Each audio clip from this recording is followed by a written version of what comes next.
Olá, boa noite, internautas. Tudo bem? Hoje eu estou 5 minutinhos atrasado, porque tivemos um probleminha técnico aqui, mas deu tudo certo. E aí, como vocês estão? Ansiosos? Vamos falar sobre saúde emocional no ambiente de trabalho com um convidado incrível que eu trouxe para vocês, um parceiro de trabalho, o doutor Adriano Predeus, um excelente psiquiatra que trabalha, caminha comigo no dia a dia profissional. Aí. Bom, antes eu quero trazer alguns anúncios, como sempre. Na próxima terça-feira, dia 29/3, a nossa live será sobre perguntas e respostas, e eu vou colocar as caixinhas nas redes sociais, principalmente nos meus stories no Instagram, para responder sobre carreira profissional. Então, todas as dúvidas que vocês estiverem, principalmente sobre o tema recolocação profissional, que eu tenho recebido já várias perguntas, eu vou deixar ali a equipe de prontidão selecionando pelo menos 10 perguntas para auxiliar vocês, tá bom? No dia 5/4, eu tenho um convidado incrível para falar sobre comunicação 5.0, um assunto do momento. Eu vou trazer o Daniel Bregantin, um super coach profissional.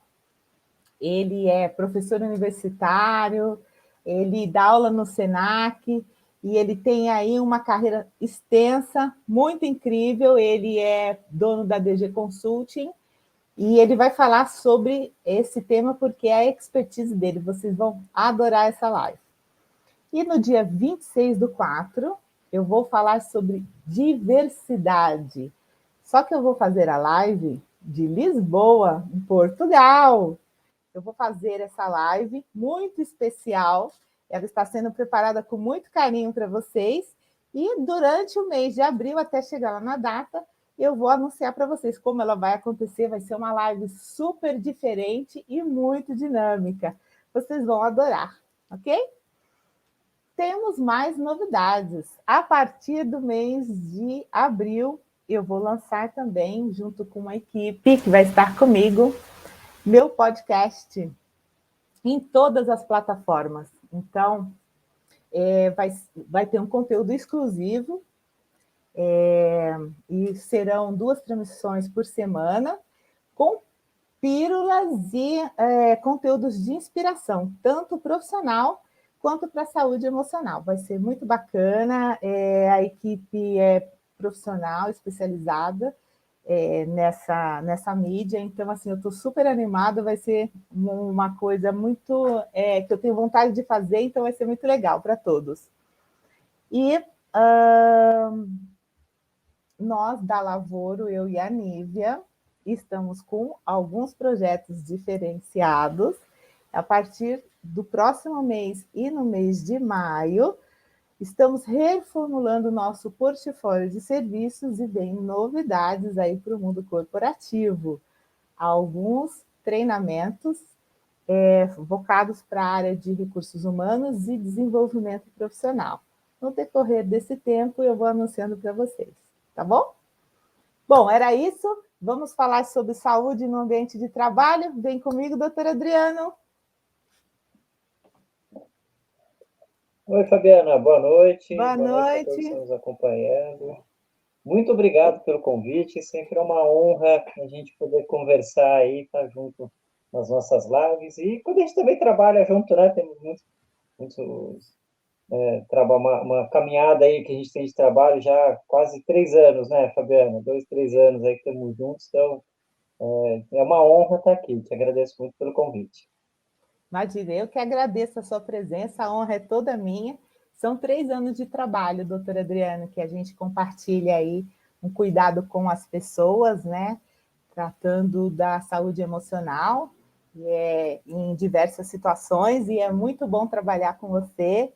É muito gostosa essa troca e eu fico muito feliz que tem dado bom resultado, né?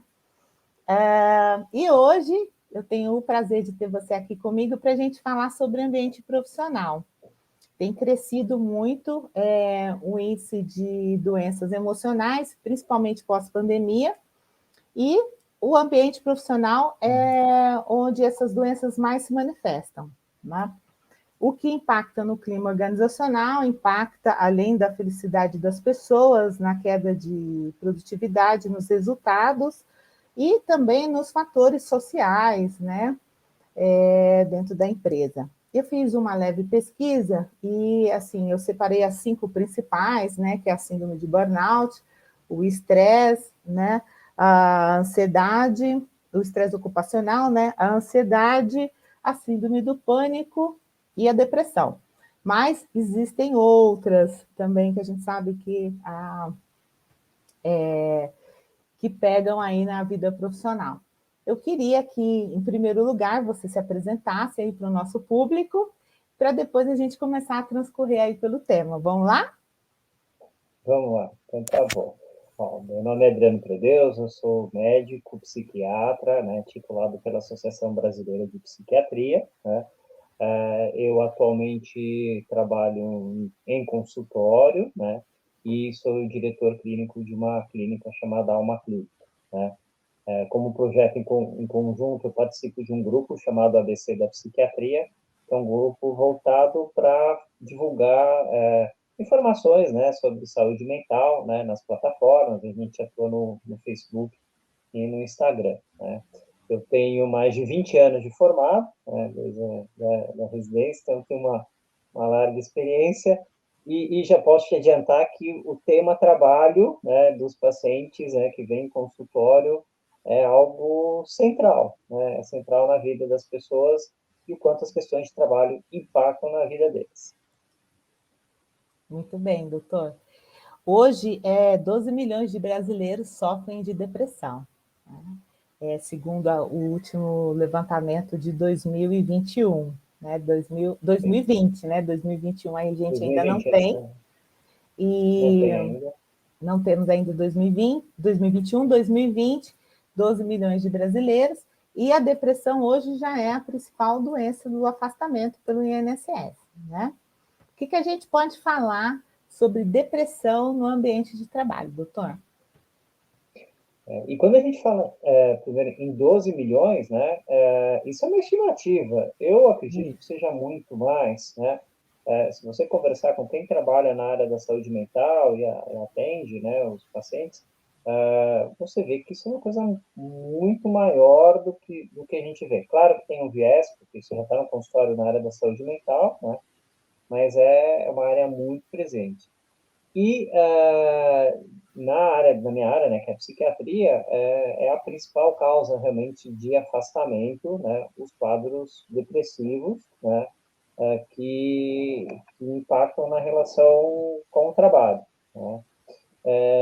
Já desde que eu comecei a trabalhar, eu já vinha observando isso aumentando, né, tempo após tempo, e em situações onde a gente passou por crises, né, econômicas, parece que esses quadros pioravam mais, né, de depressão, porque estão ligados ao estresse. O estresse pode ser um fator desencadeante no trabalho, e desde a pandemia, né, como qualquer transtorno mental, né, é um dos fatos que aumentaram muito, né, nós observamos aí no dia a dia um aumento impactante, né, na vida das pessoas, né, gerando afastamento, gerando queda de produtividade no trabalho, né, gerando pedidos de demissões, às vezes precipitado, né, uma coisa que as pessoas não falam muito, mas não é incomum aparecer um paciente que está deprimido e achar que a questão é com o trabalho, aí pede demissão e depois vê que não era, né, não era questão propriamente com o trabalho. Então,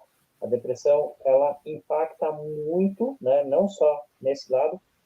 Também uma pessoa deprimida, ela tem estudos que mostram que ela tem menor probabilidade de promoção, menor probabilidade de ganho, né? Menor probabilidade de recolocação, né, Sim, na vida do colaborador. exato. O Brasil, ele é, na América Latina, o principal país, né, de depressivos, segundo a Organização Mundial da Saúde. Isso per capita não tem a ver com a quantidade de habitantes que a gente tem.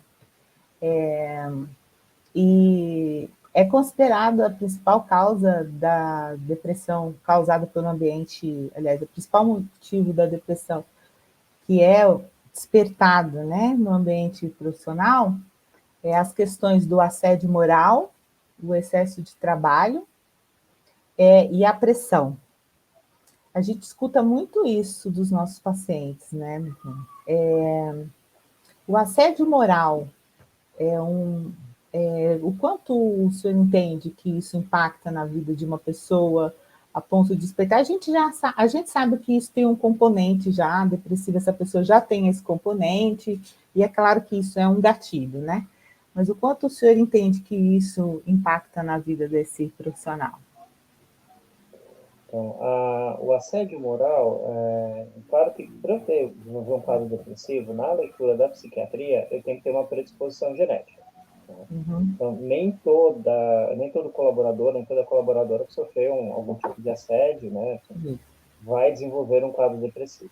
Mas, se eu tenho um ambiente ou uma situação, né, favorável com uma pessoa que tem uma predisposição genética, o risco dessa pessoa desenvolver um quadro depressivo, ele é muito alto.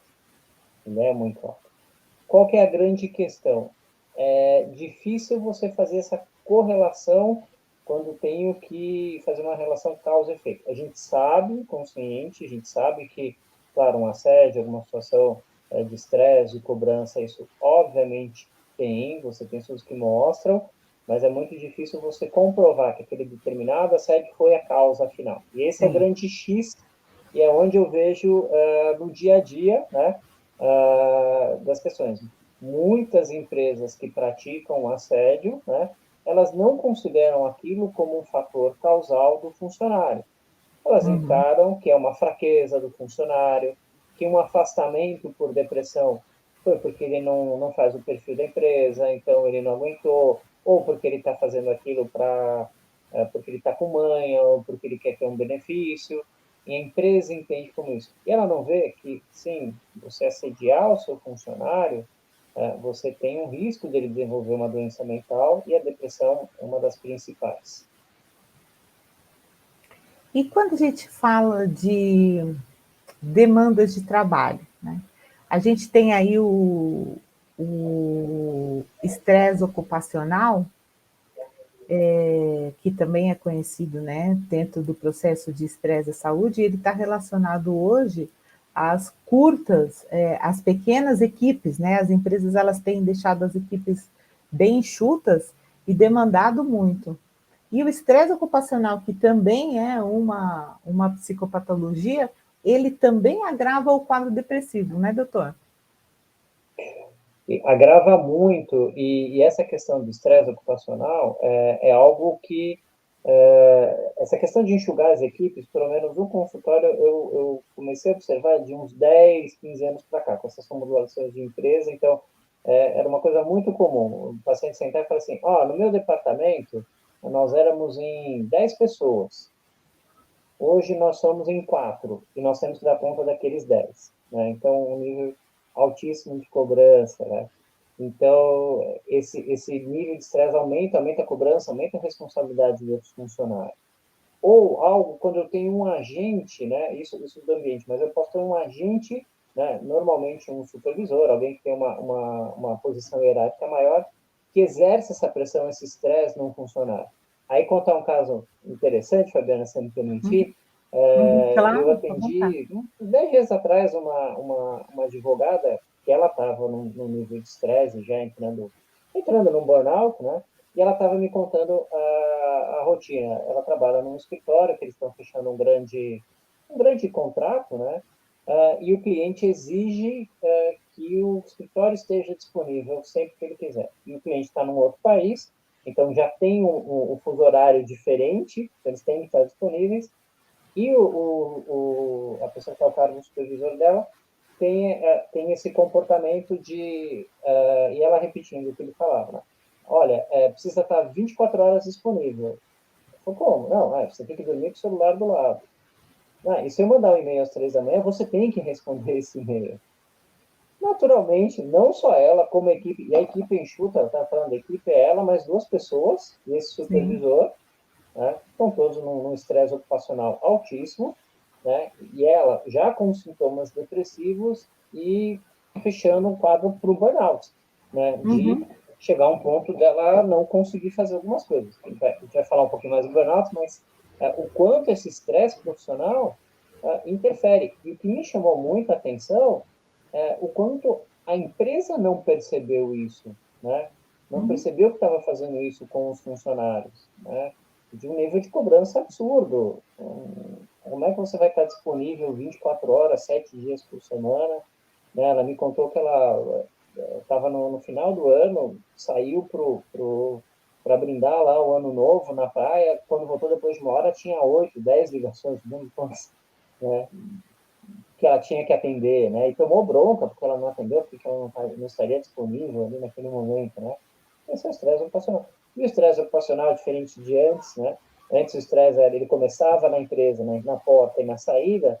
Hoje, com tecnologia, com celular, e-mail, é contínuo, né? Isso é contínuo. Então, por isso que aumentaram os casos de depressão aí nos funcionários, porque você leva a empresa para onde você vai hoje em dia, né?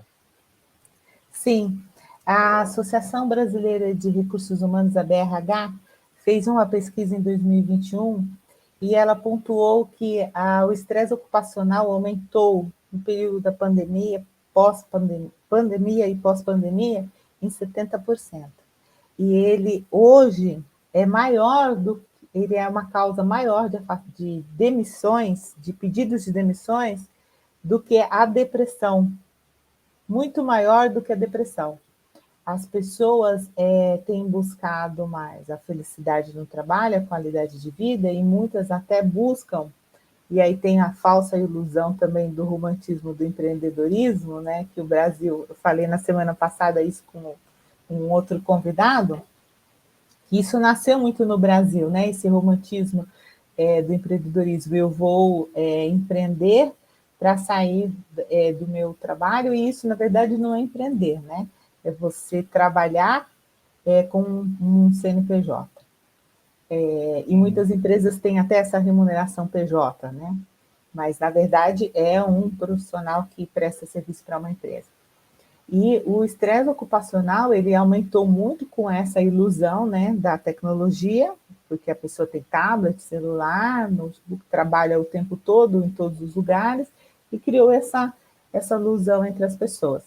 Quais são os sintomas, na visão da psiquiatria, doutor, para que as pessoas possam identificar que o estresse ocupacional causa no corpo das pessoas, no físico, no biológico? Os principais sintomas, né, que a pessoa tem que começar a olhar são alterações de sono. Normalmente a queixa que vem inicialmente são alterações de sono. Então, ou uma dificuldade para iniciar o sono, ou é muito comum também o paciente falar, olha, eu deito, estou pensando no trabalho, até consigo dormir, mas eu começo a sonhar com o trabalho. Ou um terceiro cenário é eu acordo antes e minha cabeça já está ligada no trabalho, eu já estou pensando no trabalho. Então, alterações de sono. Alterações de humor, né? Então, flutuações de humor. Eu vou para o trabalho, eu me sinto mais triste, né? Já cansei de ver, assim, cansei mais de dizer, né? Mas de ouvir paciente falando, olha, eu vou para o trabalho com aquela sensação, ou às vezes até choro, ou aquela sensação de um nó na garganta que eu vou chorar porque eu estou indo para o trabalho.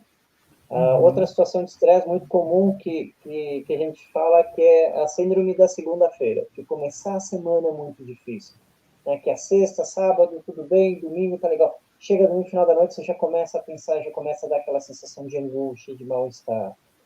Alterações de humor, né? Então, eu voltar para casa muito irritado, voltar para casa muito intolerante, muito impaciente. Até porque eu falo para os pacientes, a gente, né, normalmente a gente acaba soltando, né, as nossas frustrações, raivas em quem vai acolher. Então, você não vai poder fazer isso no trabalho. Se você está numa situação de trabalho de estresse, você não vai fazer isso com o seu chefe, com o seu colega, porque, né? Mas quando você chega em casa, né, que você abaixa a sua guarda, você tem essas alterações.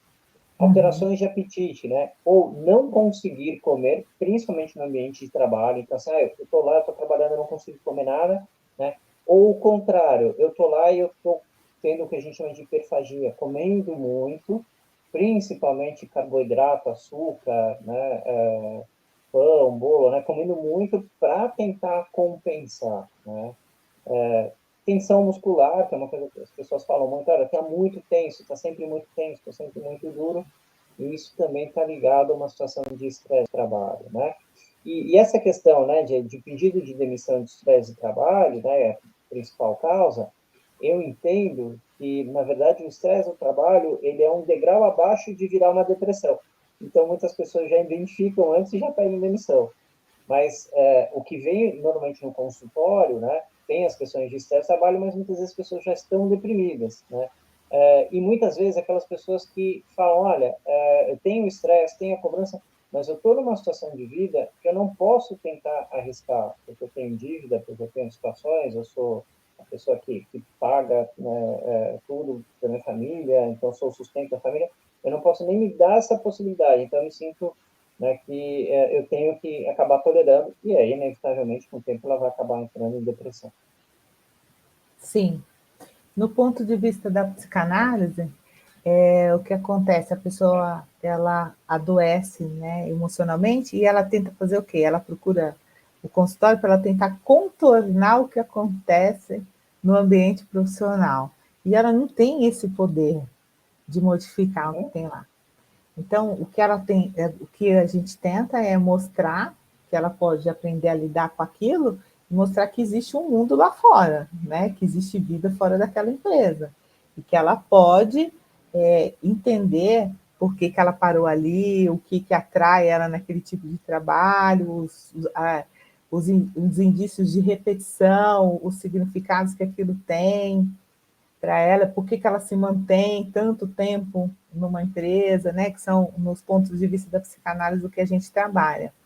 E quando eu percebo que a pessoa já entrou num quadro depressivo, que é quando eu peço para procurar o doutor Adriano, porque aí é necessário ter um trabalho, e é muito importante, eu preciso até aproveitar esse momento para dizer, é muito importante quando o paciente já está num quadro avançado de estresse ou síndrome do pânico, burnout, ansiedade e principalmente a depressão, que o trabalho terapêutico funcione junto com o trabalho psiquiátrico.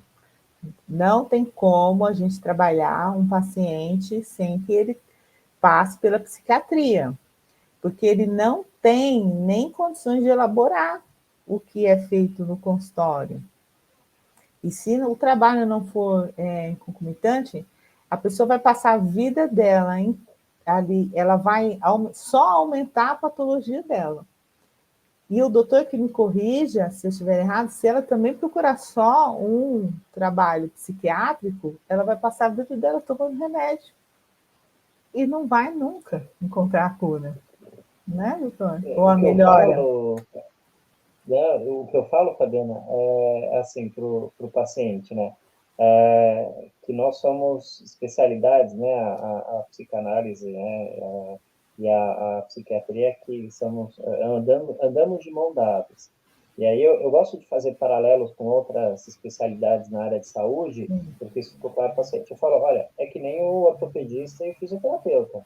Né? Você não fratura a sua perna e vai direto para fisioterapia, né? E você fratura a sua perna, faz uma cirurgia ou estabiliza com imobilização, com gesso, e depois não vai fazer a fisioterapia.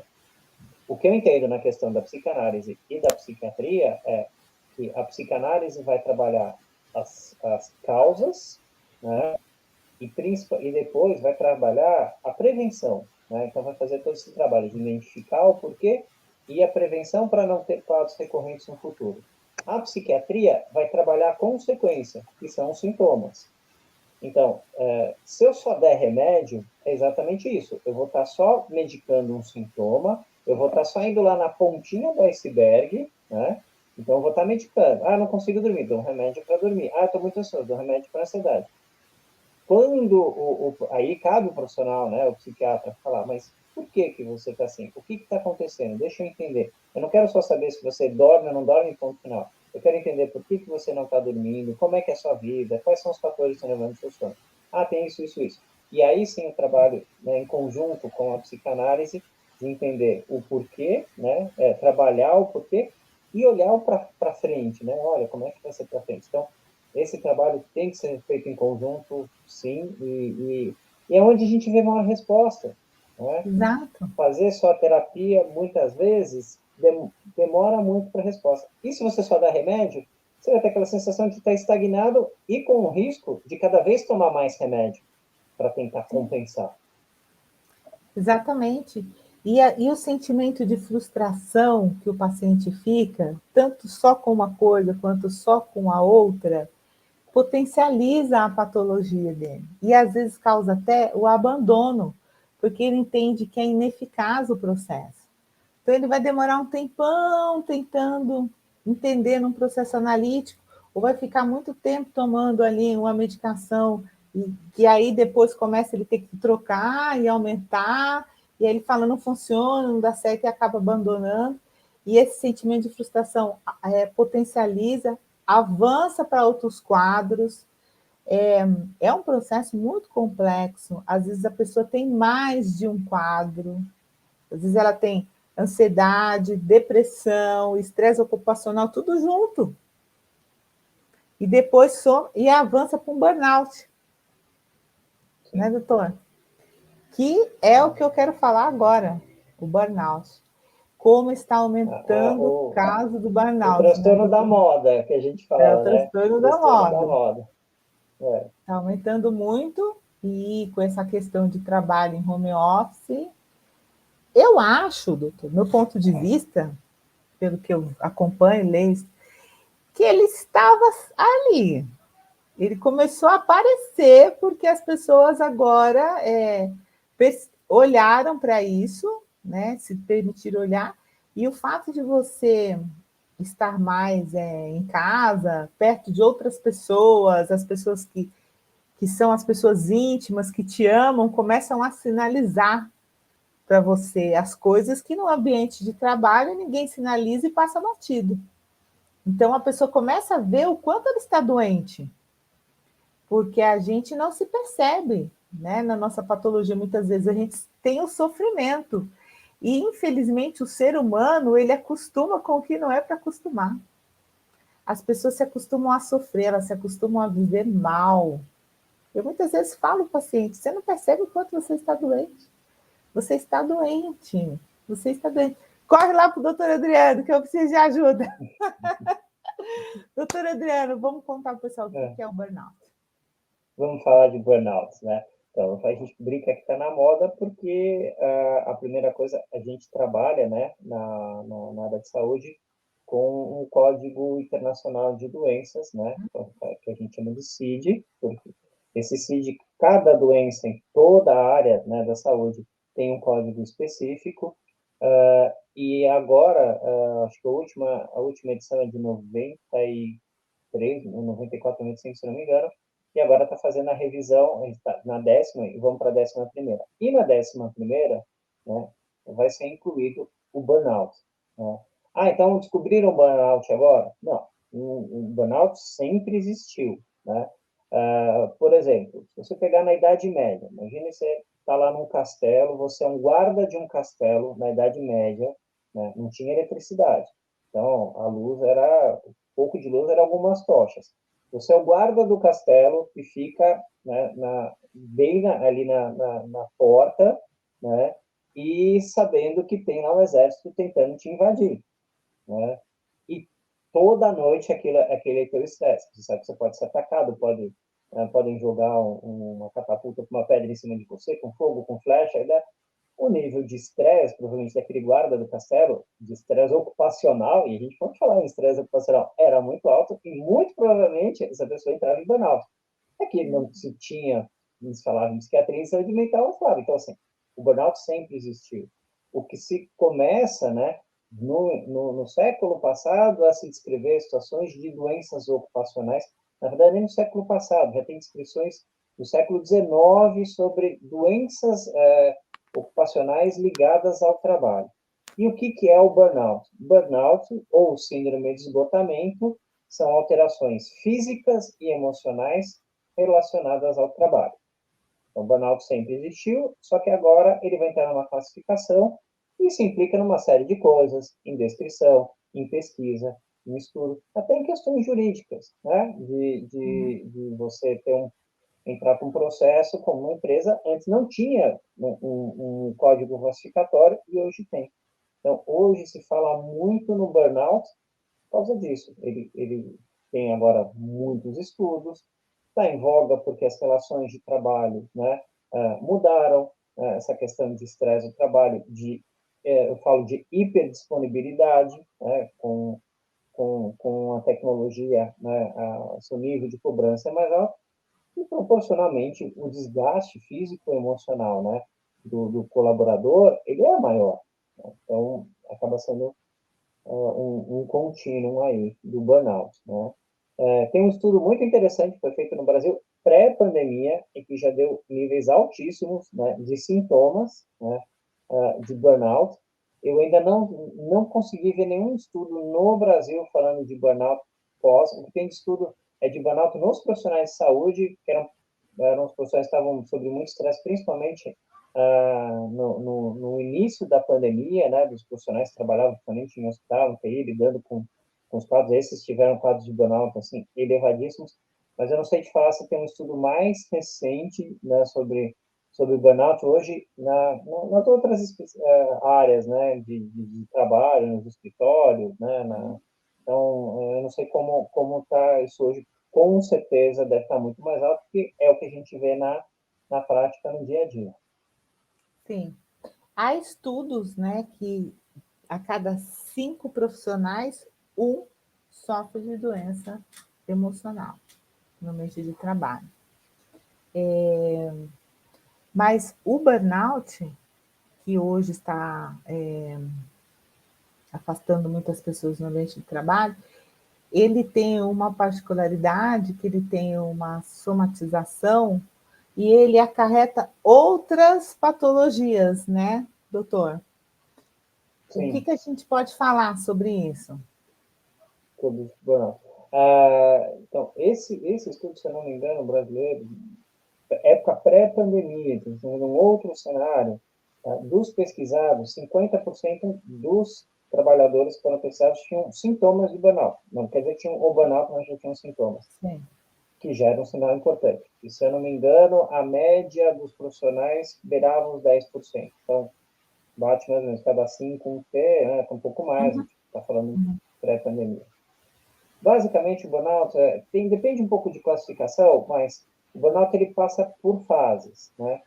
A fase inicial é uma fase onde o colaborador, o funcionário, ele tem um aumento do engajamento, da produtividade, da participação dele no trabalho. Então, eu falo que é uma fase ascendente.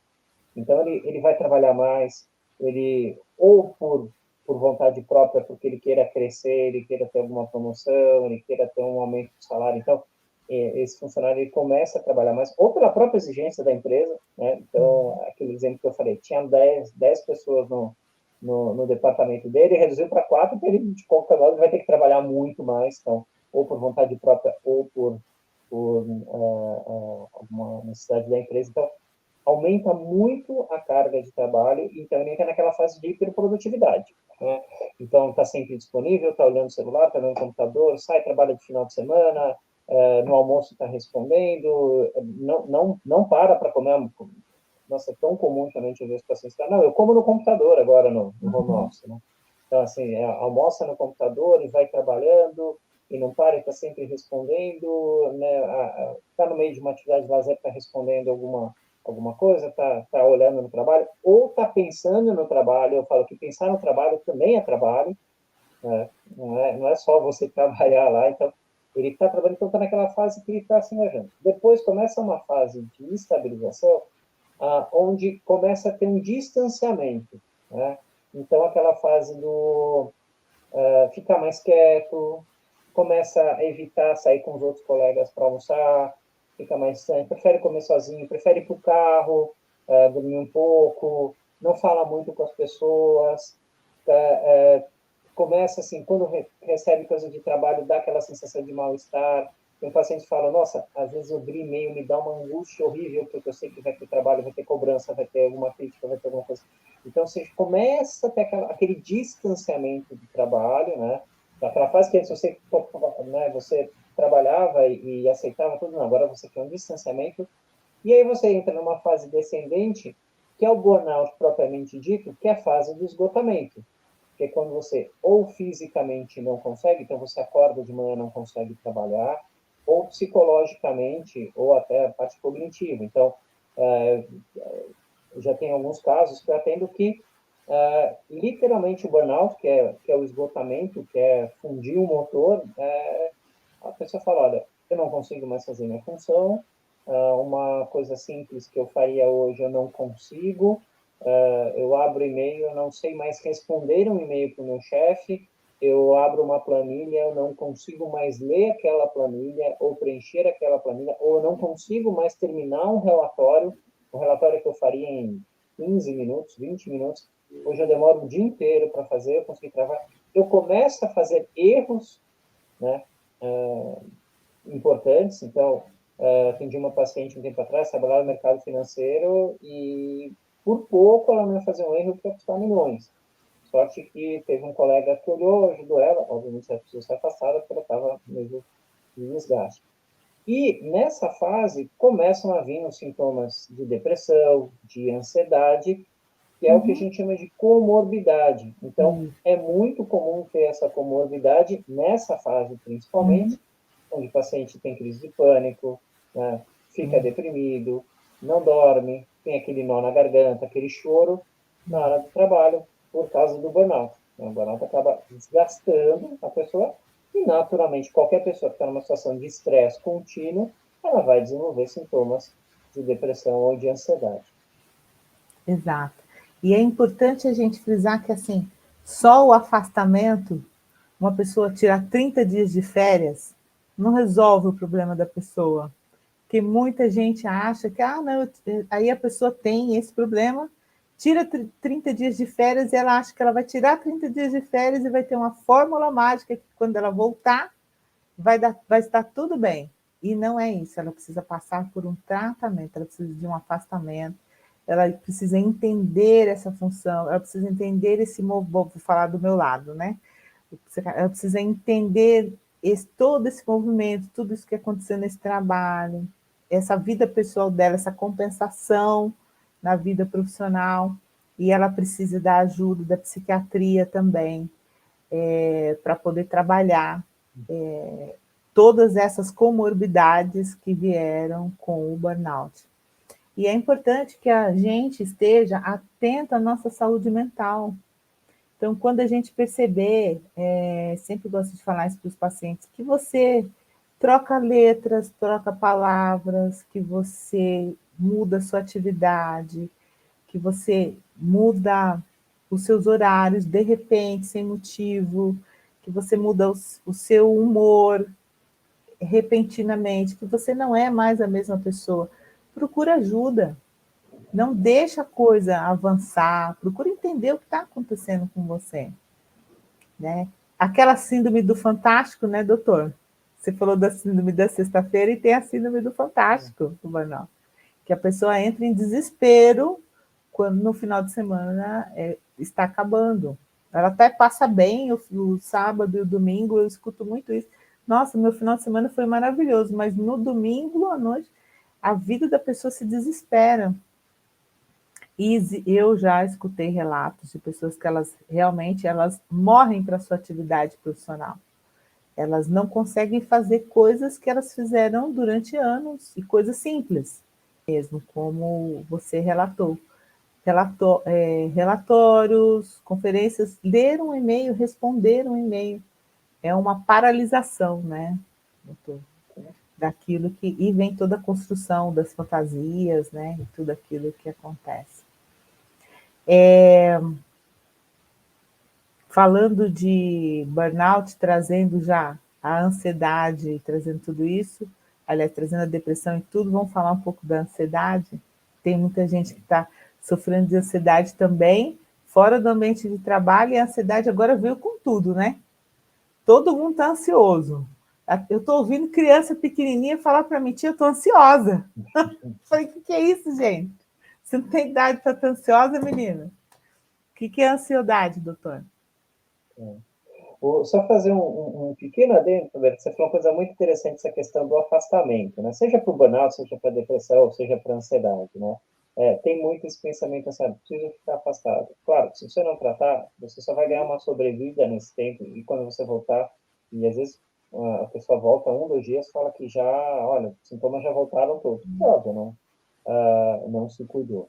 E a gente tem um outro agravamento, isso é afastamento quando você faz um afastamento no sentido de férias ou pegar banco de horas. Mas quando um outro problema que a gente enfrenta muito, e alguém pode estar assistindo aqui a gente ter passado, é o afastamento do INSS, né? Que a pessoa acredita, não, eu vou para o INSS, eu vou ter um tempo, e muitas vezes, né, na Previdência, não tem aquela compreensão que aquilo é uma doença, né?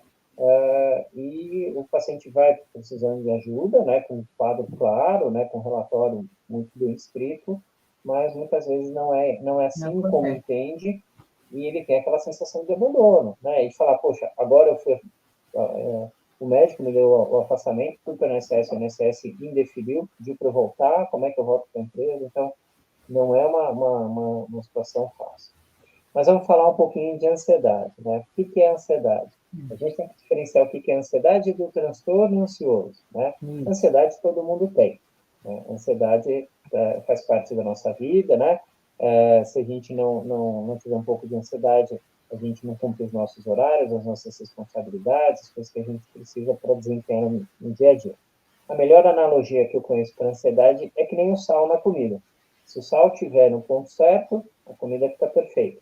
Se fica sem sal, você começa, não tem graça, na verdade, a comida, né? Que nem comida de hospital. E se tiver sal demais, né, a comida fica intragável, que é o transtorno ansioso. Então, o transtorno ansioso, ele é uma síndrome, né, psiquiátrica, que além da sensação contínua de ansiedade, eu vou ter tensão muscular, eu vou ter dificuldade para dormir, normalmente a insônia é o sintoma mais comum, alteração de apetite, tanto para mais como para menos, dificuldades cognitivas, então, de memória, de concentração, pensamentos que a gente chama obsessivos, são pensamentos que ficam na sua cabeça e não param, né? Normalmente são pensamentos de conteúdo desagradável, pensamentos que ficam repetindo e trazendo essa sensação muito ruim. A OMS tinha feito um estudo muito interessante, né, padrão mundial, né, sobre ansiedade, e antes, de novo, da pandemia, o Brasil foi campeão mundial de ansiedade, né? Então, proporcionalmente, na época, a nossa população era 9,4%, 9,6%, só para essa vírgula, era campeão mundial de ansiedade. Então, a gente já tinha esse título, né?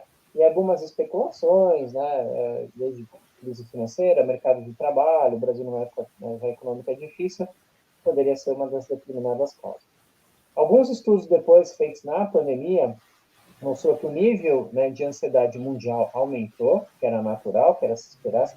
O que mudava muito era o estudo e a população. Mudava um pouco assim, de cada país, onde era feito cada país, e qual população é estudada. Como assim população?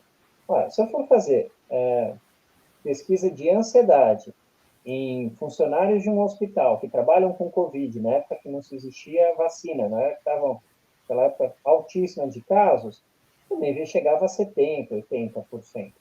Mas a média chegou, mais ou menos, depende do estudo, é claro, chegou em 50%. Então, quer dizer, de 2 pessoas, uma tinham critérios para um transtorno ansioso, né? Então, assim, ela teve um aumento, assim, exponencial absurdo, né?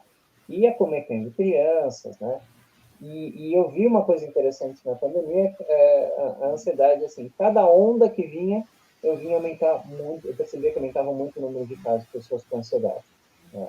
E é algo que a gente ainda vai trabalhar durante muito tempo aí com ansiedade. Sim, eu estou com esses números aí da OMS antes da pandemia, 9,3 era o número do Errei Brasil. por 0,1. 0,1.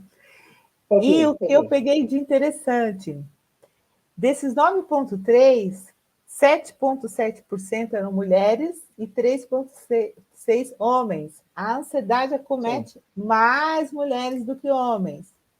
Eu não tenho esses números pós-pandemia, até porque eles, dependendo do órgão, eles mudam muito, né? Mas eu acredito que sim. Uhum.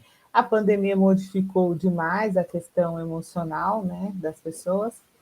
O que eu costumo dizer sempre é o seguinte: como que a gente mede essa questão da ansiedade boa e da ansiedade, né, patológica? O quanto isso paralisa a sua vida? Sempre pergunto, falo isso, né? Existe aquela ansiedade gostosa, né?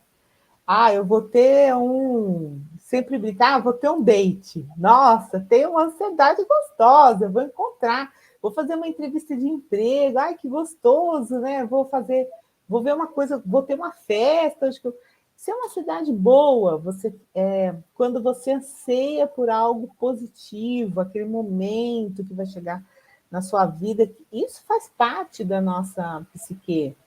Ela, ela libera substâncias positivas no nosso corpo, endorfina, nos alimenta.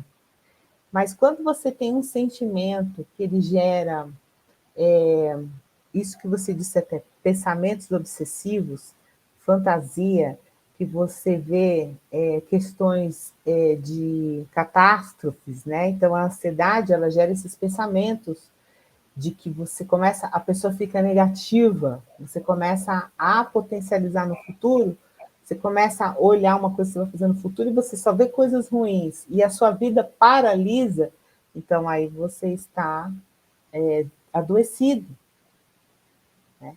E é o momento que a pessoa precisa procurar ajuda, ela precisa entender. E a ansiedade no ambiente profissional, como ela se manifesta?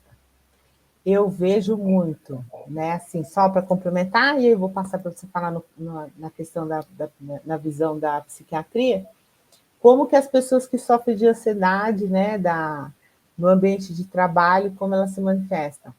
Elas estão o tempo todo preocupadas em serem demitidas. Então, elas vêm para mim o tempo todo falando, não, mas eu estou sendo perseguido, não, vou passar por, não, meu chefe não gosta de mim. Não, eu não sou aceito no meu ambiente de trabalho, ninguém gosta de mim, eu não faço nenhum trabalho direito, eu não sou bom naquilo que eu faço, as pessoas não têm autoconfiança, isso mina a estima da pessoa, e ela vai tendo esses pensamentos obsessivos naquilo que se refere à profissão dela o tempo todo. Tem pessoas que elas acham que estão sendo vigiadas, como se ela estivesse no Big Brother profissional. Está todo mundo olhando para ela o tempo todo. E ela não consegue trabalhar. Aquilo paralisa ela e paralisa os resultados dela. Ela não consegue exercer a profissão dela. Isso é o que mais chega aqui para mim. No ponto de vista da psiquiatria, como você vê isso, doutor? É exatamente assim, Fabiana. É esse tipo de pensamento ansioso, esse pensamento obsessivo, repetitivo, né, ligado ao trabalho ou ao seu desempenho, né? Então, eu acho que eu não faço nada direito, eu acho que meu chefe, acho que o meu trabalho é muito ruim, da questão da demissão. Então, é como eu falo que o pensamento obsessivo é como se fosse um disco riscado. Quem da época do disco, né? Eu ainda sou da época do disco, né? Riscava o disco e ele ficava naquele trecho da música, né? Gerações mais novas talvez não passaram por isso. Só que é como se fosse um pensamento. Ele fica, né? Exatamente. Olha, eu acho que eu vou ser demitido. E muitas vezes, o paciente ele não percebe que o que pode realmente causar a demissão dele é aquela ansiedade, porque se ele fica com aquele pensamento, é óbvio que isso vai implicar na produtividade dele, na capacidade de solucionar um problema, na capacidade de ampliar a visão dele em determinadas situações, de ter uma atitude mais proativa, porque o pensamento dele está, eu vou ser demitido, ninguém gosta de mim, estão me perseguindo, estão querendo me prejudicar, né? Eu não faço nada direito, nada vai dar certo, e ele não vê o quanto esse quadro mental é que, na verdade, pode ser o fator da demissão dele amanhã, e não pela questão técnica, né? teoricamente, se ele está naquele posto, ele já foi avaliado tecnicamente que ele tem uma capacidade boa para falar. Mas aí é o emocional e acaba jogando contra, né? E não se cuida, né? E muitas vezes, e eu vejo isso no consultório, né? Transfere, não, eu estou assim é por causa da empresa. Assim, claro que o ambiente influencia, mas também o meu estado emocional, ele vai reverberar. Se o meu estado emocional não estiver bom, eu não vou conseguir lidar com as coisas do dia a dia, aí eu começo a achar que, não, mas a culpa é da empresa, a culpa é porque ninguém gosta de mim, a culpa é porque meu chefe gosta mais daquele ou daquela funcionária do que eu, então é por causa disso. E, na verdade, sou eu que também não estou bem. Eu que não me cuidei, eu que não me olhei, né? E aí, às vezes, eu falo isso para o paciente, eu falo, olha, imagine uma situação, você que é o gerente, você tem lá um funcionário que ele vai lá, faz as coisas que é pedido, é proativo, e o outro tá lá sempre ansioso, nervoso, resmungando, né, achando que não faz direito. Quem que você iria contratar? Aí eu pergunto, a pessoa fala, o outro, né? Claro, é a mesma coisa. Se você não se cuidar emocionalmente, você vai ser aquele que você mesmo não queria ser, né? E aí ele começa a refletir, entender por que precisa tratar, porque a questão emocional é tão importante no desempenho profissional desse funcionário. Sim, com certeza. E a gente tem aí uma situaçãozinha acima da ansiedade, né, doutor? Que é a síndrome do pânico. É um grau acima da ansiedade, né? Segundo os olhos da psicanálise, é a síndrome do pânico, que é quando a pessoa já ali começa a somatizar e tem sentimentos até próximos a um ataque cardíaco. Nos olhos da psiquiatria, o que o senhor pode falar a respeito da síndrome do pânico? Não é raro aparecer pacientes que tiveram crise de pânico no trabalho, que contam que precisaram sair, vai para o banheiro, às vezes até foram acudidos em ambiente hospitalar, porque tiveram, depois foi diagnosticado que na verdade era uma síndrome do pânico. A melhor analogia que eu conheço para síndrome do pânico, você imagina o seguinte, que a ansiedade é o vulcão quando ele está adormecido, né? Então, aquele que a lava está lá embaixo, está tudo bem. O dia que esse vulcão entrou em erupção, é a síndrome do pânico. O que é, então, a síndrome do pânico? Na verdade, é o ápice máximo de uma crise de ansiedade, que tem uma duração, em média, de uns 30 minutos, pode ser um pouco mais, pode ser um pouco menos. Então, não é raro acontecer de, quando o paciente chega num atendimento médico, a síndrome já até passou, né? Mas os sintomas são intensos que o coração entra, que a gente chama de taquicardia, quer dizer, o coração acelera de uma tal forma, a respiração aumenta a frequência respiratória, por reações químicas, esse aumento da respiração, você tem formigamento, né? Toda pessoa que hiperventila pode ter formigamento. É uma sensação, muitas vezes, iminente de morte, ou que algo ruim vai acontecer, né?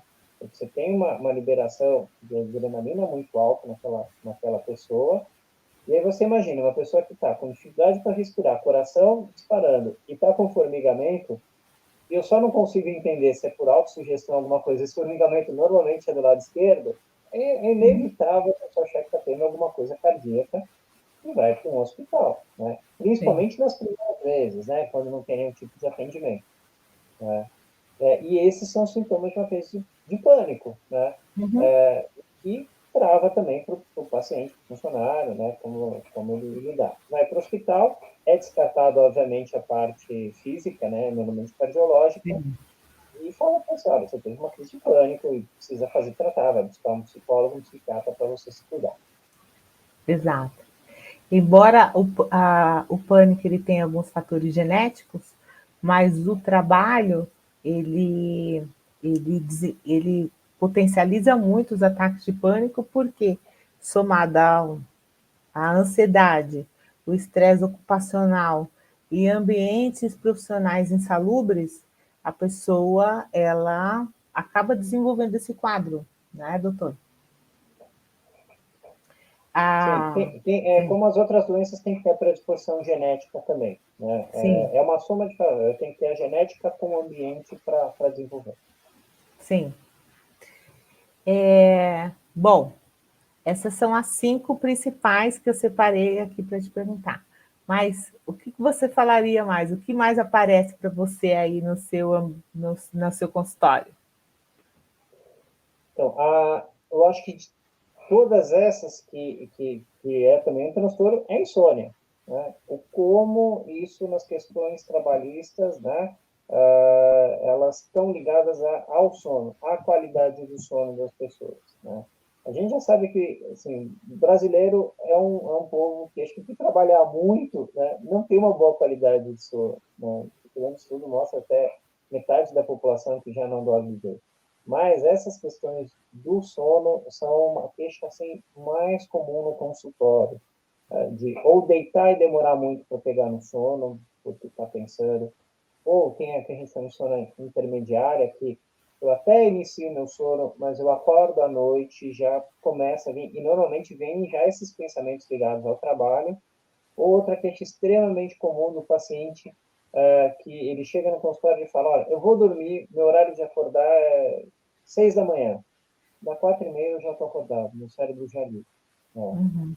E é claro que se isso vai cronificando, a pessoa fica cansada, às vezes até dorme no trabalho, né? Tá lá no computador, fecha o olho.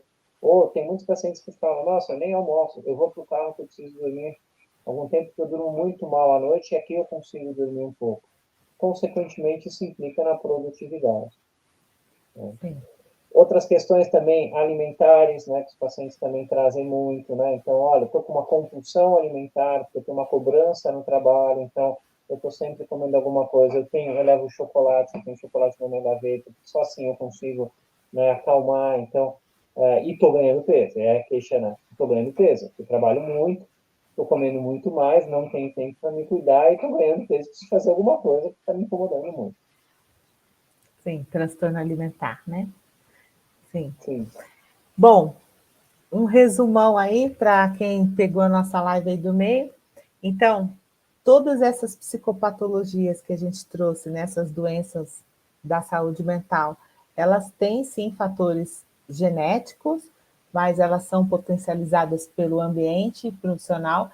Claro, a gente está falando de ambiente profissional aqui, como elas se manifestam no ambiente profissional, mas elas não acontecem somente no ambiente profissional, né? Então, é bom, importante a gente deixar isso registrado. A gente está dizendo o que elas, como elas impactam na vida profissional do paciente, do indivíduo. A importância do tratamento concomitante, né? A psiquiatria junto com a psicanálise, a psicologia, né? A psicoterapia. Existem várias linguagens diferentes, né? Hoje as pessoas não têm mais aquela desculpa. Existem vários métodos em que você possa procurar um método que você se adapte melhor, que você goste, que você tenha mais similaridade. E também o que eu gostaria de pontuar muito seria na observação, né? Da gente prestar atenção como a gente funciona e prestar atenção nas nossas alterações de comportamento, nas nossas alterações de humor, para que as pessoas procurem logo no princípio ajuda. Não espere o quadro aumentar, não negligencie as suas dores. Eu gosto de dizer muito isso. Não acostume com aquilo que não é para acostumar. Isso é muito nosso, a gente, principalmente do brasileiro. A gente acostuma com Uhum. a vida ruim, acostuma viver mal, né? Então, assim, não acostume com isso. Dito isso, doutor, quais são as suas dicas? Assim, todas essas psicopatologias têm tratamento, todas elas, né? Todo mundo pode viver melhor, é possível saber viver. Quais são as suas dicas aqui para os nossos telespectadores? Vamos lá. A primeira dica é, se os sintomas estão te trazendo algum prejuízo, né, procura um profissional de saúde mental. Ele vai estar capacitado para te indicar qual a modalidade de tratamento. Essa é a primeira coisa. Então, está começando a te atrapalhar, não espera agravar. Falando da minha área, né, que é um receio que as pessoas têm. Não, mas eu não vou no psiquiatra, porque o psiquiatra é médico de louco. porque ele vai me dar remédio que vai me deixar dependente, que eu vou ficar bobado, que eu vou ficar sonolento. Então, isso é uma visão preconceituosa, né? Hoje você tem N tratamentos, medicações, outras modalidades terapêuticas, isso eu falando na área da psiquiatria, que são seguras, que adequam muito bem a vida, o paciente vai ter uma vida normal, o profissional vai ter uma vida normal, e fazendo o tratamento, lembra que se você não cuidar da sua mente, isso vai ter um impacto na sua vida profissional, vai ter um impacto no teu ganha-pão, vai ter um impacto na tua vida social, vai ter um impacto na sua vida afetiva, né? No seu relacionamento. Então, procura ajuda, né? Você vai ter lá profissionais bem capacitados que vão te orientar, vão explicar, vão tirar as dúvidas, né? Não vamos ter uma visão antiga de décadas atrás que achava que você ia no psiquiatra, ia tomar um remédio, ia ficar dependente, preso àquela medicação. Não. Hoje, um tratamento na área da saúde mental, ele tem um começo, um meio e um fim. Um profissional adequado, bem, ele vai te explicar passo a passo por que está sendo feito cada remédio. Não é simplesmente, toma porque toma. Faz terapia? Não sei, vai fazer terapia não sei quanto tempo. Não. A gente vai trabalhando passo a passo. Então, esse tratamento. E, de preferência, sempre tratamento em conjunto. Como a gente falou um tempinho atrás na live, né? Nós andamos de mãos dadas as nossas especialidades, né? Cada um trabalha um ponto e esses dois pontos convergem em favor do paciente. A última coisa que eu falo, assim, cuidar da mente hoje está cada vez mais importante. Você vê, atletas de alto desempenho, eles fazem cuidado, né, em relação à mente, porque sabem que isso influencia no seu desempenho, né? Às vezes um atleta que 0,1 milésimo de segundos faz toda a diferença. Ele cuida dessa parte. E a gente sabe que isso no nosso trabalho, no nosso dia a dia, influencia. Então, um funcionário que tem uma vida mental saudável, ele tem uma probabilidade maior de conseguir seus objetivos naquele trabalho, ou buscar uma vida profissional que ele se sinta feliz, que ele se sinta satisfeito. Então, cuidar da saúde mental vai ter esse reflexo positivo na vida do funcionário. Muito bem, doutor Adriano. Bom, nosso tempo, infelizmente, acabou. Muito bom falar com você. Muito obrigada, viu, pela sua presença, pelo seu tempo, por dividir com a gente o seu conhecimento. Eu acho que muitas pessoas aqui foram beneficiadas hoje com tudo que você pôde passar para a gente, tá? É sempre um prazer falar contigo. Muito obrigada. Eu que agradeço, Fabiana. Foi uma honra, uma alegria a gente estar sempre podendo conversar. Desejo aí uma boa noite, agradeço a presença de todos. E qualquer dúvida, qualquer coisa, eu estou à disposição na minha rede social, no meu site. Faça suas redes sociais para o pessoal. Está correndo minha rede aí, social gente. é @dradrianopredeus, que é o Instagram e o Facebook, e meu site é dradrianopredeus.com.br. Muito bem. Obrigada, doutor. Uma boa noite, um abração para Obrigado. você e sua Uma boa noite. família. Um abraço, Fabiana. Obrigado, igualmente, toda a família. Tchau, tchau. Obrigada. Até mais. Gente, muito incrível conversar com o doutor Adriano, né? Quem ainda não segue a minha página no YouTube, eu peço que você compartilhe, aperte o sininho e siga aí o meu @FabianaPsicocoach. Eu estou em todas as redes com esse mesmo endereço. E passe para frente, gente. Tem muitas pessoas sofrendo de ansiedade, sofrendo de síndrome do pânico, de depressão no ambiente de trabalho. Passe para quem precisa, tá bom? Eu espero vocês na próxima terça-feira. Muito obrigada pela audiência. É um prazer estar aqui. Um beijo. Tchau, tchau.